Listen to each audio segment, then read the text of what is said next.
Praise the Lord. Vous m'entendez? Seigneur m'entend. Amen. Gloire à Dieu. Merci Seigneur. Fait que parfait après-midi. Dans le nom de Jésus, à chacun de vous. Est-ce que votre semaine a été parfaite cette semaine? Amen. Parce que Dieu a préparé quelque chose de parfait. Tout ce que Dieu fait est parfait. Si nous n'avons pas vécu dans cette perfection-là, c'est qu'on n'a pas laissé saisir tout ce que Dieu avait pour nous. Quand je parle d'être parfait, on est parfait à travers notre croissance, au niveau où est-ce qu'on en est rendu. Merci Seigneur. Alléluia. Gloire à Dieu. J'avais un matin un sujet, entrer dans une dimension supérieure de la foi. Qu'est-ce que c'est la foi pour vous? Est-ce que vous reconnaissez l'importance de la foi? On parle des fois de l'amour de Dieu, ces choses-là. Oui, c'était la nature, je crois, la nature première de Dieu. Dieu est amour. Mais cet amour-là est accessible que par la foi. Avant d'être sauvés, la foi, nous ne savions pas vraiment ce que c'était. Pour nous, la foi, c'est croire que les belles choses pouvaient nous arriver sans reconnaître que les belles choses ne peuvent venir que de Dieu seul, que lorsque son cœur est touché par notre quête. Avant d'être sauvés. Étant sauvés, découvrons que la foi est ce qui est agréable à Dieu. La Bible dit 3 choses sont importantes, la foi, l'espérance et l'amour. Il dit, mais la plus grande des choses, c'est l'amour. Mais qu'est-ce qu'on retrouve en premier? Ça commence avec la foi. On ne peut pas connaître Dieu sans la foi. On ne peut pas connaître son amour sans avoir mis notre foi en lui, dans ce que nous connaissons de lui avant de le connaître. Si on met notre foi dans le sacrifice de ce que Jésus a fait à la croix, connaissant le sacrifice, est informé de ce que Jésus a fait à la croix, si nous osons appliquer la foi, nous allons découvrir l'amour de Dieu. Donc la foi est quelque chose de très important dans la vie chrétienne. Je ne sais pas si vous réalisez des fois, si des fois ça vous arrive de dire « Ah, j'ai manqué de foi ». Des choses de ce genre-là, j'aurais dû prendre la foi. La foi te donne accès à l'amour de Dieu, premièrement, à la bonté. La foi te fait découvrir les bontés, la grandeur de la bonté de Dieu. Et te permet de mettre ta confiance en Dieu. Inconsciemment, lorsque notre cœur se tourne vers le Seigneur, je dirais avant même d'être sauvé, après aussi, lorsqu'on tourne notre cœur vers le Seigneur, qu'on veut le servir, lorsque nous lui parlons, réalisant qu'il nous entend ces choses-là, déjà la foi commence à être en action. Il y a quelque chose qui se produit dans notre cœur. Nous pouvons toucher le cœur de Dieu par la foi. Lorsqu'on lui parle, quand vous savez que Dieu vous écoute, vous êtes déjà en train de manifester la foi. Et cette foi-là permet que votre prière vienne toucher le cœur de Dieu, qu'elle rejoigne le Seigneur. Donc ce matin, c'est entrer dans une dimension supérieure de foi.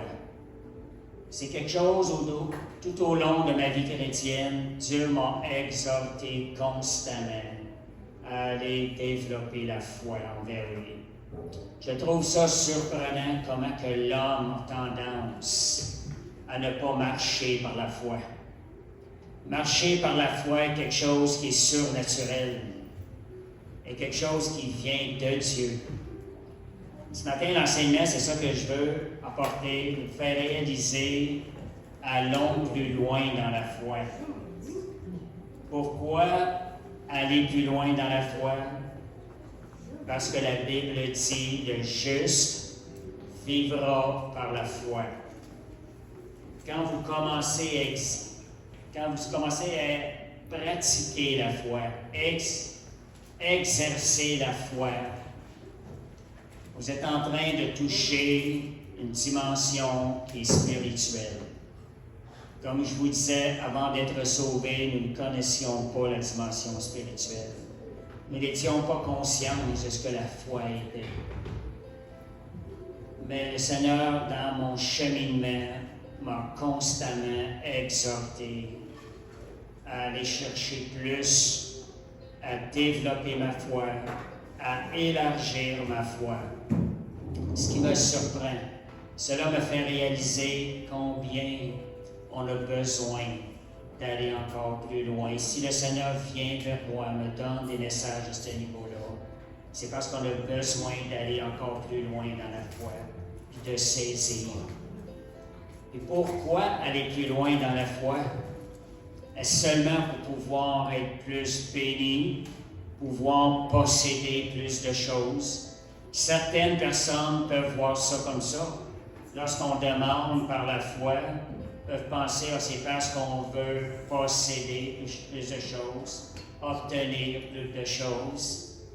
Mais la vraie raison, c'est parce que la Bible nous dit, sans la foi, on ne peut être agréable à Dieu. Pourquoi aller chercher la foi, l'exercer davantage? Le désir premier devrait être, Seigneur, parce que la foi, c'est ce qui t'est agréable.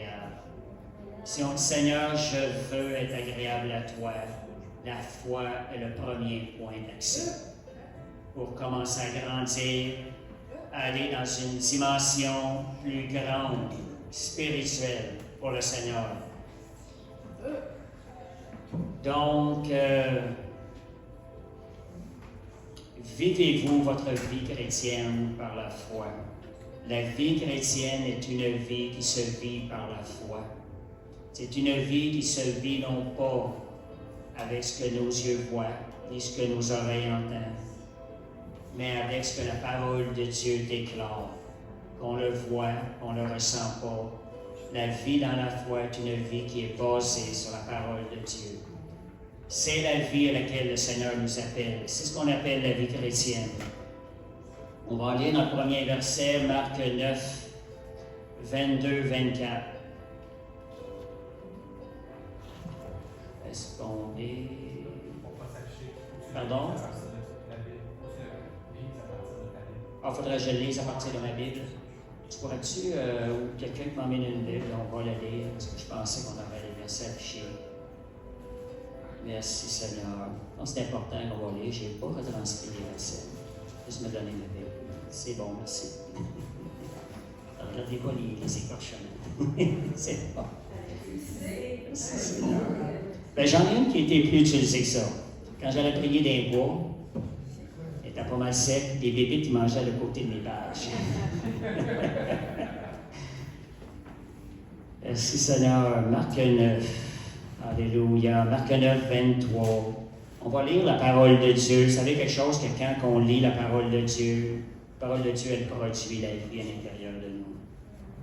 Elle produit quelque chose. Je vais aller justement au verset qui parle de ça. Je reviendrai au verset Marc 9. Le verset Romains 10, 17. On peut voir l'importance de la foi. Vous savez, dans la parole de Dieu, si on regarde dans l'Ancien Testament, Abraham était la personne qui manifestait la foi. Il était reconnu comme étant l'homme de foi. Et c'est la personne, Dieu a aimé Abraham, parce qu'il marchait par la foi. Abraham est le père des chrétiens, des enfants de Dieu qui marchent par la foi. Il est notre père dans la foi. Romains 10, verset 17, on parle de la parole de Dieu, qu'on va la lire. Ça dit, ainsi la foi, elle vient de ce qu'on entend. Ça veut dire, pendant qu'on l'entend, il y a quelque chose qui se produit. Il y a quelque chose qui est en train de se créer à l'intérieur de nous. L'importance de lire la parole de Dieu, je dirais d'aller plus loin, de la lire à voix haute, parce que pendant que vous la lisez à voix haute, vos oreilles entendent la parole de Dieu. Puis il y a une scientifique qui étudie ce qui se passe dans le cerveau. Ils avaient fait des analyses à ce niveau-là, lorsque la parole de Dieu était prononcée, il y a quelque chose à l'intérieur du système qui était créé, qui allait circuler dans les veines, qui apportait la guérison. Ça avait été prouvé scientifiquement. Vous voyez que la parole de Dieu, elle est la vie en tant qu'elle-même. Relâchez la parole de Dieu quand vous vivez, quand vous êtes à la maison. N'ayez pas peur de relâcher la parole de Dieu. Surtout si vous êtes seul, prononcez-la à voix haute. Passez vos journées à relâcher la parole de Dieu. Il y a quelque chose qui se produit. Quand j'ai été sauvé, puis je suis arrivé devant la parole de Dieu, j'ai ouvert la Bible, wow! Je voyais la vie dans les paroles. J'avais maintenant reçu l'Esprit de Dieu, il y avait la vie, j'ai découvert qu'il y avait la vie dans la parole de Dieu. C'est-à-dire ainsi, la foi vient de ce qu'on entend, ce qu'on entend vient de quoi? De la parole de Dieu. Donc, la parole de Dieu, qu'est-ce qu'elle fait? Elle donne à la foi une capacité de produire des changements dans notre vie et de produire du fruit dans notre vie. Soyez focusés sur l'œuvre de la foi ce matin, lorsque je parle. Voyez tout ce que ça peut produire, la foi. C'est tellement important. Je pense que des fois, on néglige la lecture de la parole de Dieu, ne reconnaissant pas toute la puissance qu'il y a dans ces paroles qui sont écrites et qui sont reçues par l'Esprit. Elles doivent être reçues par l'Esprit, c'est par la foi. Et sans l'écoute de la parole de Dieu, la parole, la foi, elle demeure inactive. C'est ce qui va donner une saveur à la foi, qui va faire que la foi va devenir active. Vous lisez la parole de Dieu, il y a une vie derrière ces paroles-là. Ce ne sont pas juste des paroles. Dans le monde, on parlait des pensées positives. Il y a des bonnes choses à la pensée positive. Mais imaginez la parole de Dieu, il y a une vie derrière ces paroles-là qui active la foi. Il y a une vie de puissance.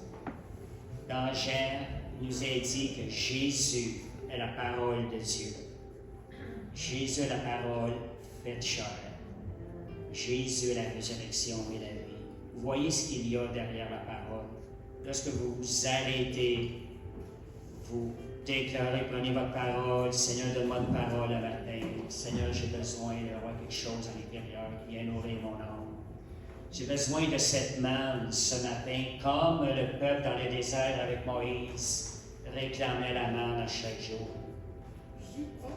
La parole de Dieu est une manne qui nous est offerte à chaque jour et qui doit être renouvelée à chaque matin. Encore plus, vous êtes en train de passer des épreuves très difficiles. Vous avez besoin d'une manne chaque matin, une manne chaque jour. J'ai vécu des situations de même et réellement, c'était exactement ça que je vivais. Je recevais la parole de Dieu tous les matins. La parole-là me nourrissait, j'en avais tellement besoin. Le lendemain matin, j'avais besoin encore d'une manne nouvelle. J'avais besoin de cette manne-là pour continuer à garder les yeux sur le Seigneur. Une épreuve qui a duré 9 mois de temps et j'ai vécu ce sentiment-là de manne pendant 9 mois de temps. Mais voyez, à travers tout ça, le Seigneur travaille. Parce que je réalise aujourd'hui tout le fruit qui a été produit à l'intérieur de moi pendant cette période-là. Parce que cette période difficile-là m'a emmené à dépendre de Dieu. Ma nourriture était la parole de Dieu, la manne de Dieu. Et j'écoutais le Saint-Esprit, j'avais besoin d'entendre. C'est l'importance de la foi. La foi vient donner vie à la parole. La parole donne vie à la foi. Et la foi porte du fruit, permet de porter du fruit dans notre vie. On va aller au verset de Marc 9, 22, 24. Merci Seigneur. Marc 9, 22, 24. Seigneur, fais que ta parole produise du fruit après-midi dans notre vie, Seigneur, que cette parole que nous relâchons ce soir, cet après-midi par la foi, Seigneur, soit reçue, Seigneur, comme venant de toi par le Saint-Esprit. Parce que tout ce qui vient de toi produit la vie à l'intérieur de nous. Merci, Seigneur. Marc 9, 22, 24. Et souvent, l'Esprit, on parle ici dans d'un père qui parle de son enfant qui était possédé. Et souvent, l'Esprit l'a jeté dans le feu et dans l'eau pour le faire périr. Le Père vient à Jésus. Si tu peux faire quelque chose, viens à notre secours. Aie compassion de nous. Jésus lui dit, si tu peux, voilà la réponse, tout est possible à celui qui croit. En d'autres mots, tout est accessible à celui qui veut y mettre la foi. Et donc, la foi est le pont entre l'impossible humainement et les possibilités divines qu'on trouve dans la présence de Dieu. La foi devient le pont. On est dans une situation humainement, c'est impossible. Allez chercher la foi. Seigneur, j'ai foi en toi. Je mets ma foi en toi dans cette situation. Ça devient le pont dans une impossibilité humaine vers une possibilité infinie qu'on trouve dans la présence de Dieu. Il n'y a pas de limite, quand j'ai parlé d'une dimension, il n'y a pas de limite à la dimension que ta foi peut atteindre. Je vous dirais, ça fait 42 ans que je suis croyant, et je vous dis quelque chose, je grandis dans la foi. J'exerce ma foi constamment. Dieu m'exhorte à exercer ma foi, aller plus loin dans la foi. Et je vois qu'il n'y a pas de limite à la foi, dans la dimension que notre foi peut atteindre. Ne mettez jamais de limite à la foi qui est supportée par la bonté de Dieu envers vous. Cette bonté-là, elle a été prouvée et manifestée par la mort de Jésus sur la croix, à travers lequel son sacrifice qui a été accompli, il est parfait. Déclarez ces choses-là dont vous avez besoin. On a la chance, la grâce, je dirais, d'avoir un Sauveur qui a accompli une œuvre qui est parfaite pour nous. Il y a un verset dans la Bible, ça dit « Tout don parfait, toute grâce excellente vient d'en haut du Père des Lumières. » Combien ce verset-là m'a inspiré à la prière pour obtenir les meilleures choses de Dieu. Et Seigneur, ce que je demande, je veux quelque chose qui est parfait. Et Seigneur, je veux quelque chose qui vient de toi, Seigneur. Parce que je veux quelque chose qui est parfait dans cette situation-là. C'est le genre de prière qui est agréable à Dieu. Je répète, sans la foi, on ne peut être agréable à Dieu. Voulez-vous, avez-vous ce désir d'être agréable à Dieu? Avez-vous vraiment ce désir? Réveillez votre foi. Allez plus loin dans la foi. Exhortez-vous à aller plus loin dans la foi. Donc, c'est vous qui allez déterminer jusqu'où votre foi peut aller. Je mets une petite variante. Pourvu qu'elle reste dans les limites de la parole de Dieu. Est-ce que la parole de Dieu a des limites? Non. Elle n'a pas de limites.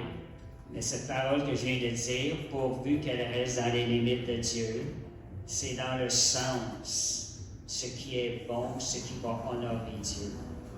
Parce qu'on sait que Satan a voulu prendre le trône, se mettre égal à l'égal de Dieu. Voyez, quand on parle de limites, c'est dans ce sens-là. Si vous vous détournez du Seigneur, vous essayez de dire, oh, moi je veux monter, je veux aller chercher ce trône-là, je vais prendre ça par la foi. Cette foi-là ne fonctionne pas. C'est dans ce sens-là parce que la foi est rattachée à Dieu lui-même. Si donc ce que vous voulez aller chercher par la foi, sondez votre cœur. Seigneur, est-ce que cela glorifie le nom de Dieu? Est-ce que cela rejoint ton cœur, Seigneur? Si oui, Seigneur, si cela augmente la gloire de Dieu dans ma vie, Seigneur, je le désire. Seigneur, je le veux. Et Seigneur, je veux faire ce qui est nécessaire pour aller chercher. Et même plus que ça, demandez au Saint-Esprit de venir vous aider. Saint-Esprit, élargis la foi dans mon cœur. Viens au secours de ma foi. On a vu ça on va voir ça dans un verset, je pense que c'était le verset. Oui, c'est ça, c'est justement le verset 24. Voyez la latitude. Quand Jésus lui dit « Tout est possible à celui qui croit », voyez l'attitude de la personne. Aussitôt, le Père de l'enfant s'écrie « Je crois, viens au secours de mon incrédulité ». Voyez là-dedans dans ce message-là, il a déclaré. Déclarez-le sur des situations qui viennent contre vous. « Seigneur, je crois ». Et si vous sentez que cette parole-là n'a pas son plein fondement, « Seigneur, viens au secours de mon incrédulité ». Le Saint-Esprit se lève. Le Saint-Esprit est une force en nous qui vient perfectionner nos requêtes de prière. Tournez-vous vers lui. C'est dans ce sens-là aussi qu'on dit qu'il n'y a rien d'impossible à Dieu. Vous ne sentez pas la capacité, allez la chercher en Dieu. Le Saint-Esprit est en nous, il est là pour ça. Nous faisons notre part et nous allons chercher le petit plus par le Saint-Esprit. Osez croire qu'il y a encore plus. Ce petit plus-là fait souvent la différence. Souvent dans ma vie, le petit plus est celui qui nous fait embarquer dans la foi surnaturelle. Je vous avais raconté il y a quelques semaines, je témoignais, j'évangélisais un samedi. Les gens ont arrêté d'évangéliser à 4 heures. Là, je me suis posé la question, Seigneur, est-ce que je vais continuer? J'ai dit, Seigneur, je vais faire le petit plus pour toi. Je traverse une rue, je rencontre quelqu'un, un cœur sincère, accepte le Seigneur, fait la prière de repentance. Combien de fois j'ai vu dans le petit plus la main de Dieu surnaturelle intervenir. Et les plus belles choses, bien souvent, se retrouvent dans le petit plus. Et c'est pour ça le message ce matin, dans ce que vous êtes en train de vivre, allez chercher le petit plus.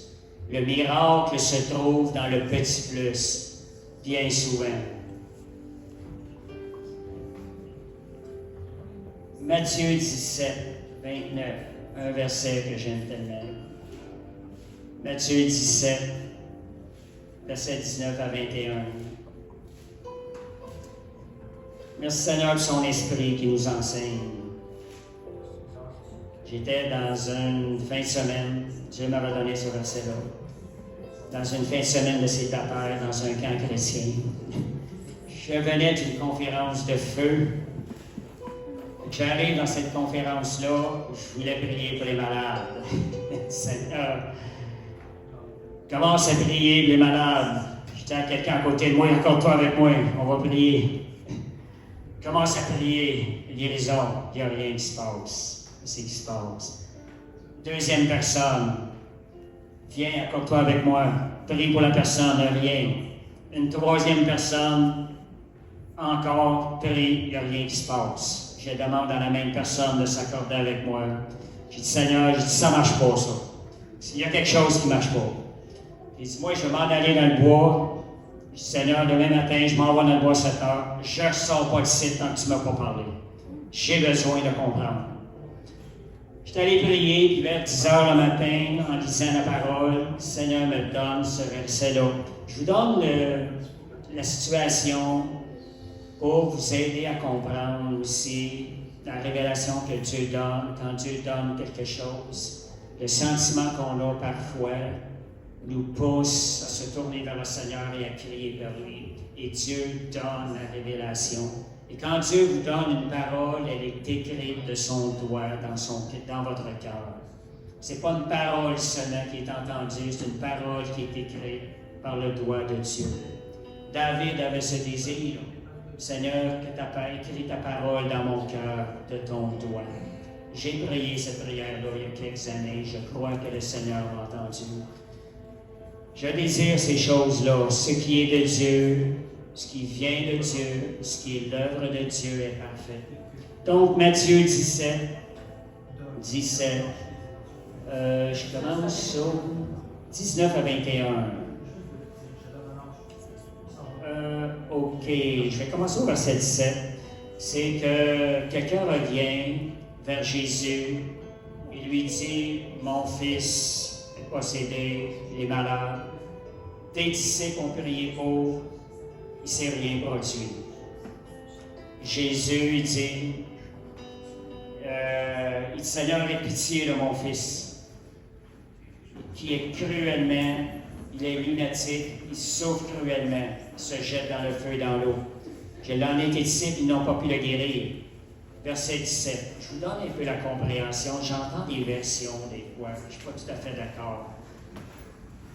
Race incrédule et perverse, répondit Jésus. Jusqu'à quand serai-je avec vous? Jusqu'à quand vous supporterai-je? Emmenez-le-moi ici. Voyez ce verset-là. Beaucoup interprètent ça comme Jésus, qu'il est frustré par l'attitude des disciples. La vraie frustration de Jésus n'est pas les disciples. Elle est la nature humaine corrompue qui s'est manifestée à travers ses disciples. Il voit l'origine, la nature de Satan. Satan est venu retirer la foi de l'être humain. La nature a été corrompue. C'est pour ça que c'est seulement par la foi que nous sommes rétablis en Dieu. Voyez-vous l'importance de la foi? La foi était notre accès à recevoir la vie de Jésus en nous. Donc Jésus, quand il a vu ça, il voyait la nature humaine derrière. Et Jésus, c'est contre ça qu'il s'est manifesté. Et je vais vous montrer aussi qu'il n'a pas vraiment, il était plein de compassion envers ses disciples. Il a dit, Jésus parla sévèrement aux démons qui sortit de lui, l'enfant fut guéri à leur main, tout de suite. Et alors les disciples s'approchèrent de Jésus et lui dirent en particulier, pourquoi n'avons-nous pu chasser ce démon? Les démons se retrouvent derrière certaines maladies. C'est on parle de lunatique. Et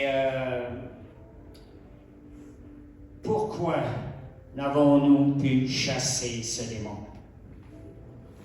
La réponse de Jésus ne pas 50 détours. Il y a des gens qui essaient d'expliquer ça de toutes sortes de manières, pourquoi ça n'arrive pas. Il y en a juste une seule réponse à la non-manifestation de la guérison. C'est à cause de votre incrédulité. Jésus n'est pas en train de dire de condamner les disciples, comme certains vont le faire. « Oh, tu es incrédule, c'est de ta faute, tu n'as pas eu la foi. » Non, Jésus met le point sur le problème. Pour quelle raison? Pour les emmener plus loin. Parce que la condamnation met un blocage, tu ne peux plus t'en sortir. Ça arrête la progression. Mais Jésus met le point directement sur l'incrédulité. En d'autres mots, il est en train de dire comme message, vous devez aller plus loin dans la foi. La réponse est dans une foi plus grande. La réponse est dans une dimension de foi supérieure. Et je continue, vous allez voir, ça j'ai eu ça pendant que j'étais dans le bois, cette compréhension-là. J'ai vu l'amour de Dieu, j'ai vu l'amour de Jésus. Et ça dit, c'est à cause de votre incrédulité, leur dit Jésus. Je vous le dis en vérité. Regardez l'amour de Jésus. Moi, je vois son cœur quand j'ai vu. Je vous le dis en vérité. Si vous aviez la foi, comme un grain de sénévé. Si vous aviez la foi comme un grain de sénévé, vous diriez à cette montagne-là, transporte-toi d'ici, et elle se transporterait. Rien ne vous serait impossible. En d'autres mots, Jésus est en train de dire, regardez, c'est facile de guérir. C'est facile de guérir. Vous avez la foi gros comme un grain de s'élever, vous diriez à cette montagne-là et elle t'obéirait. Voyez-vous comment Jésus ne condamne pas? Il est en train de faciliter le chemin, nettoyer le chemin de la foi qui était devant les disciples qui pensaient qu'ils devaient avoir la puissance, travailler pour aller chercher la foi. OK. Avec la petite fête. Je n'ai pas regardé là. Merci Seigneur. Alléluia. Gloire à Dieu, on va aller un peu plus vite dans ce cas-là. Fait que vous voyez dans ce verset-là, Jésus, OK, je termine avec ce verset-là, puis je vais aller dans l'autre. Donc, puis Jésus termine, cette sorte de démon ne sort que par la prière et le jeûne. Quel est le message de Jésus? Il est en train de dire, il faut que vous alliez jeûner quand vous voyez un malade? Non. Jésus, qui est allé jeûner quand il a vu le malade, il a tout de suite chassé les démons. Le message là-dedans est en train de dire, développez une vie de prière et de jeûne. Et cela va générer la foi à l'intérieur de vous. Et lorsque vous allez faire face à des démons, vous allez tout de suite avoir la réponse. Le démon va partir. C'est le message de ce message de Matthieu 18. Donc, et Éphésiens 3:20, un verset clé. J'étais dans une période où je cherchais beaucoup la face de Dieu, des situations dans ma vie, je ne réussissais pas à avoir la victoire. J'étais déçu de ma vie. J'ai dit, Seigneur, je ne suis pas ce que je devrais être pour toi. Cela m'a emmené à prier avec des versets, des prières de Paul. Et dans une période de jeûne, Dieu m'a donné un verset, m'a donné des révélations de certains versets. Éphésiens 3:20, ça dit à celui qui peut faire, par la puissance qui agit puissamment en nous, le Saint-Esprit, au-delà de tout ce que je peux penser ou imaginer, au-delà de ce que je peux faire. À lui soit la gloire. Quand j'avais vu ça, wow, Seigneur, c'est extraordinaire. Seigneur, oh, qu'est-ce que je peux imaginer pour toi? J'étais là. Seigneur, c'est merveilleux. Tout ce que je peux imaginer, Seigneur, tu me l'accordes. J'ai eu ça dans les années 90. En novembre 2023, je revenais d'une conférence. J'entends le Seigneur d'une voix ferme. Ton imagination n'est pas ma limite. Enlève ça de là. Wow! Dieu m'en est plus loin. Dieu peut aller au-delà de ce que je peux imaginer ou penser. Ça m'a surpris après tant d'années. Déjà, mon imagination, je travaillais à voir ce que Dieu pouvait faire. Il m'a emmené encore plus loin. Enlève ça de là. Vous savez, Dieu nous parle avec notre langage. Tu sais, si je suis en anglais, il m'aurait parlé différemment. Des fois, les gens vont se poser des questions. Dieu parle à notre esprit. On interprète selon la personnalité qu'on a. Puis, quand j'étais en jeune, en 90, ce qui est arrivé, c'est que j'ai eu un passage vers le ciel. Une vision. Et au-dessus de ma tête, il y avait une planche ici. Et j'ai vu une main qui avançait et a retiré la planche. Et je voyais le ciel. Plus de limites. Et le Seigneur me dit, mon amour est infini et ma puissance illimitée. Y a-t-il quelque chose que tu ne peux pas obtenir de moi? Là, je vous exhorte à la chose au niveau de la foi. Je vais sauter quelque chose, je vais aller plus vite, juste pour terminer. C'est, je donne ici j'ai entendu un témoignage, je vais le dire rapidement en fin de semaine. Personne qui a combattu des mois, sa femme était dans le coma, opération dans le cerveau, chirurgie constamment, inconsciente, sans savoir si sa femme était pour demeurer, se réveiller les gueules. Est-ce qu'elle était pour le reconnaître? Est-ce qu'elle était pour commencer à marcher après des opérations mois après mois? Et la personne a terminé son témoignage. Voici ma femme, est-ce que tu peux te lever? Oui. Dieu avait accompli un miracle. Comment ce miracle-là a été accompli? Cette personne-là, chaque épreuve qui avançait, se tournait vers le Seigneur. Elle pleurait devant la présence de Dieu.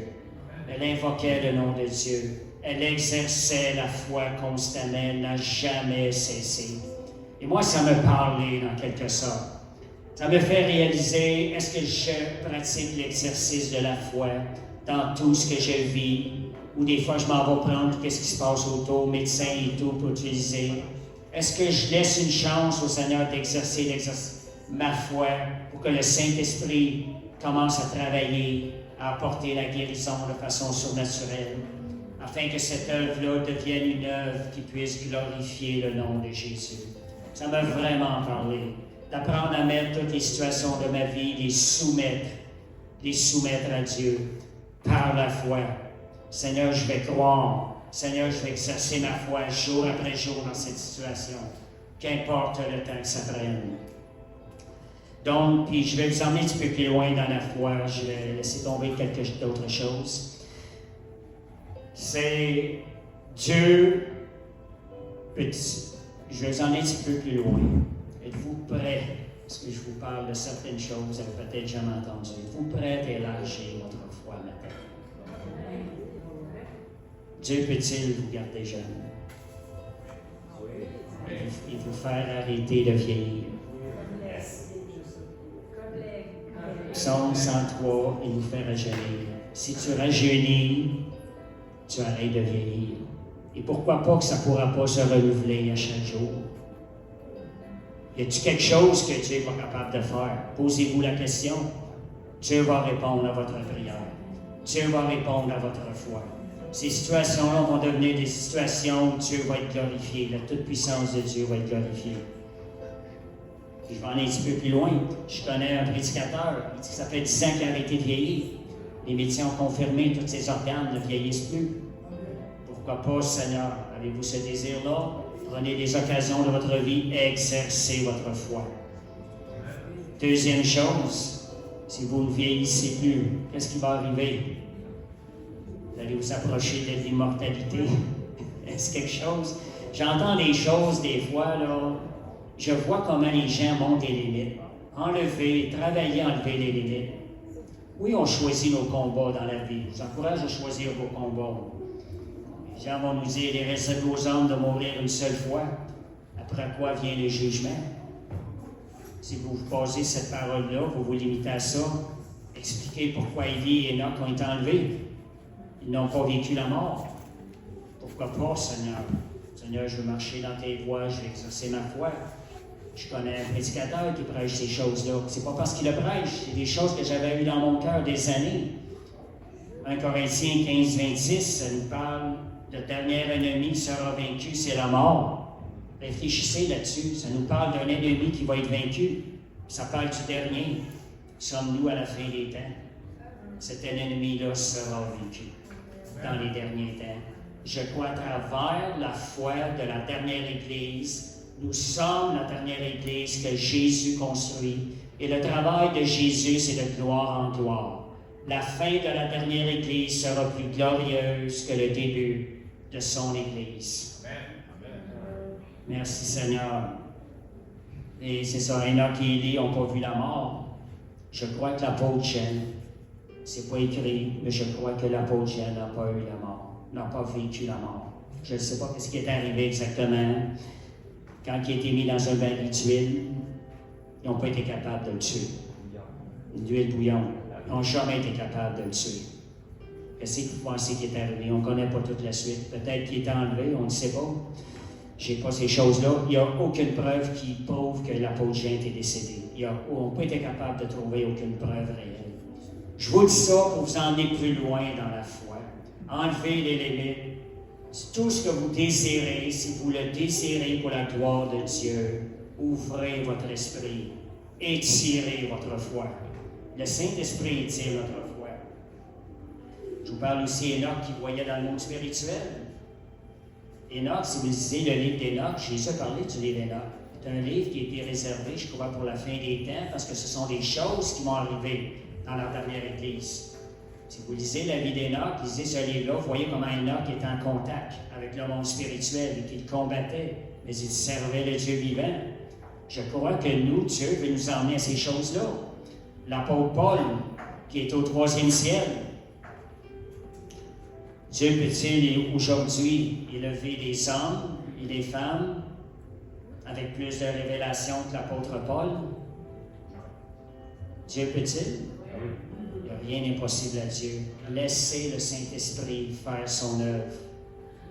Et Samson, on regarde Samson, est-ce que Dieu peut renouveler ces choses-là? Dieu peut tout faire si nous le demandons afin que la gloire de Dieu soit manifestée, afin que la gloire de Dieu avance et que le royaume de ténèbres diminue. Si vous démontrez la puissance de Dieu, le royaume de Dieu va avancer. Et derrière la puissance de Dieu, face à la puissance de Dieu, le royaume des ténèbres va reculer. Est-ce le désir de Dieu? Je veux ces choses-là, dit Seigneur. Dernière chose, Jésus a dit, vous ferez des plus grandes choses que moi. Il est même écrit que si on écrivait tous les miracles que Jésus aura fait, on aurait passé d'un livre. Jésus a dit, vous ferez des plus grandes choses que moi. Voyez-vous jusqu'à quand jusqu'à où pouvons-nous enlever les limites? Tant et aussi longtemps qu'on demeure dans la limite de la gloire de Dieu. Nous pouvons rechercher ces choses-là. Si nous désirons ces choses-là vont arriver. J'ai une petite variante, on a terminé aussi. Quand je vois des gens qui croient à ça, qui enseignent ces choses-là, que les miracles, les dons spirituels, le parler en langue, n'étaient que pour le temps des apôtres. Est-ce qu'ils sont dans cet enseignement-là? Est-ce qu'ils sont en train d'élever leur foi, de cheminer dans une foi supérieure? Ou ils sont en train de cheminer vers l'apostasie? J'appelle ça l'apostasie. L'apostasie, c'est des gens qui ont cru, qui ont abandonné la foi. Ils ont abandonné la foi dans le surnaturel. Le surnaturel, la foi habite dans le surnaturel. Donc, je termine avec « Faites tout pour la gloire de Dieu, afin que le royaume de Dieu avance. » Amen. Merci Seigneur. On va avoir une petite prière. Je vais inviter les gens, ceux qui nous écoutent, s'il y en a dans la salle qui veulent ouvrir leur cœur afin que cette foi-là prenne forme dans votre vie, que cette foi-là qui va vous rendre agréable à Dieu prenne forme dans votre vie. On va inviter le Seigneur à habiter à l'intérieur de vous, à implanter cette foi-là. On va commencer à répéter après moi. Père Céleste, merci d'avoir envoyé ton Fils Jésus mourir sur la croix pour mes péchés. Seigneur, je le crois.